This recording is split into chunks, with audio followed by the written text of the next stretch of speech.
খেলার খবর। বাদ পড়ার ভয়ে মানসিক চাপে থাকেন নাঈম শেখ। সে কারণে জাতীয় দলের সামর্থ্য প্রমাণ করতে পারেন না। পর্যাপ্ত সুযোগ না পাওয়ার অভিযোগ তুলে ডিবিসি নিউজকে এসব জানিয়েছেন নাঈম। কোটি টাকা নয়, ভিত্তি মূল্যে বিক্রি হলেও চট্টগ্রামের হয়ে সেরাটাই দিতেন বলে জানান এই ব্যাটার।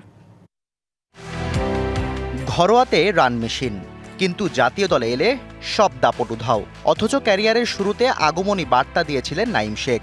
মারকুটে ওপেনারের প্রতিমূর্তি মনে হয়েছিল এই ব্যাটারকে। তবে তার রুদ্ররূপ টেকেনি বেশি দিন। ধারাবাহিক ব্যর্থতা সঙ্গী করে জাতীয় দলে জায়গা পাকা করতে পারেননি। ব্যর্থতার নেপথ্যে কি নাঈম খোলাসা করলেন নিজেই। নর্মালি একটা প্রেশার থাকে যে আমি একটা বা দুইটা ম্যাচ যদি ভালো না করতে পারি তাহলে হয়তো আমি টিম থেকে বের হয়ে যেতে পারি। নর্মালি ন্যাশনাল টিমে গেলে এই প্রেশারটা থাকে, আর সবার ক্ষেত্রে অপরচুনিটিটা কিন্তু সমান থাকে না। তো ওই জিনিসটা অপরচুনিটিটা যদি একটু বেশি পাওয়া যায় বা একটু দুইটা তিনটা সিরিজ আমি খেলবো আমি জানি, সেক্ষেত্রে কিন্তু আমার মাইন্ড সেট আপটা প্ল্যানটা ডিফারেন্ট হয়। সব মশার বিরুদ্ধে সুরক্ষা দিতে এলো বসুন্ধরা এক্সট্রিম অ্যারোসল, মশার বিরুদ্ধে এক্সট্রিম সুরক্ষা। গেল বিপিএলের সর্বোচ্চ রান সংগ্রাহক নাঈম এবার বিক্রি হয়েছেন কোটি টাকায়। প্রত্যাশার চাপ থাকবে স্বাভাবিকভাবেই কিছুটা বেশি।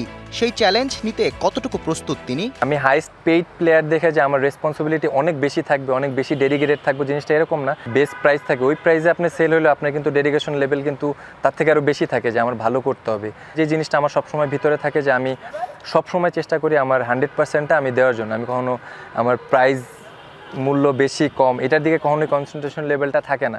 ঘরোয়াতে এত সাফল্যের পরও নিজেকে আরও পরিণত করতে চান নাঈম। ভালো ইনিংস খেলার পরও ম্যাচ শেষ না করে আসার আক্ষেপ এই বিপিএলেই ঘোচাতে চান এই ব্যাটার। আমিও নিজের স্টিল ইমপ্রুভমেন্ট নিয়ে কাজ করতেছি। ধরেন আমি লাস্ট ইয়ার কিন্তু অনেকগুলো ম্যাচ শেষ করে মাঠ থেকে বের হইতে পারতাম। এবার চাইবো যদি সেট হই, ভালো ক্যারি করতে পারি, আমি চাইবো যে একদম ম্যাচটা শেষ করে দেন রোপ ছাড়ার চেষ্টা করব। সতীর্থ মুস্তাফিজ বিপিএলে 12 কোটি টাকায় বিক্রি হওয়ার পরও একটুও অবাক হননি নাঈম। তার মতে ফিজের সামর্থ্য অনুযায়ী সংখ্যাটা আরও বেশিও হতে পারত। উনি আরও বেশি হয়তো 15 কোটি হয়তো, তাও অবাক হইতাম। Shahriar Hossain, DBC news, Dhaka.